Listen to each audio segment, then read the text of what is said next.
Introduced by his daughter Ashley, President Joe Biden received a hero's welcome. Thank you. Thank you. At the Democratic National Convention in Chicago, Illinois, he fulfilled his promise to be a transitional leader. Are you ready to elect Kamala Harris and Tim Walz? And gave his full support to Kamala Harris, the party's new presidential nominee for the November election. But she'll be a president our children can look up to.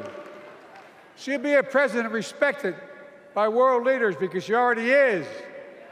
She'll be a president we can all be proud of. And she will be an historic president who puts her stamp on America's future. Biden was unchallenged at the Democratic primaries. Just a month ago, the roughly 4,000 delegates here were set to nominate him. But Monday, he balanced support for Harris and his achievements in office. COVID no longer controls our lives.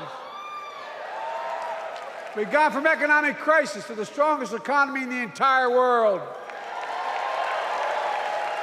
Record 16 million new jobs. Record small business growth. Record high stock market, record high 401ks, wages up, and inflation down, way down, and continuing to go down. It started with the debate against Republican nominee former President Trump in late June. Biden, who is 81, had such dismal performance that people questioned his mental acuity.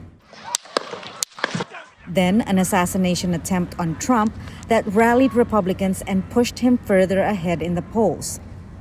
For weeks, Biden insisted he would remain in the race, even as party leaders privately asked him to step aside. Joe Biden is a one-term president who was forced off the ticket by the leaders of the Democratic Party despite having won the nomination in the primaries. He's now asked to make an enthusiastic endorsement of his vice president, Kamala Harris. It doesn't take a Sigmund Freud to realize that he might be very conflicted about this. If he's conflicted, then Joe Biden is not showing it at all, expressing strong support for Kamala Harris and basking in the love and gratitude of his party.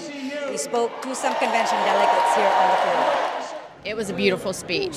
It was a great speech of a culmination of years and years of service. I think his legacy is strong and positive, and tonight he told the American public why he loves them and what he did for 50 years to serve our nation. And it's an incredible record.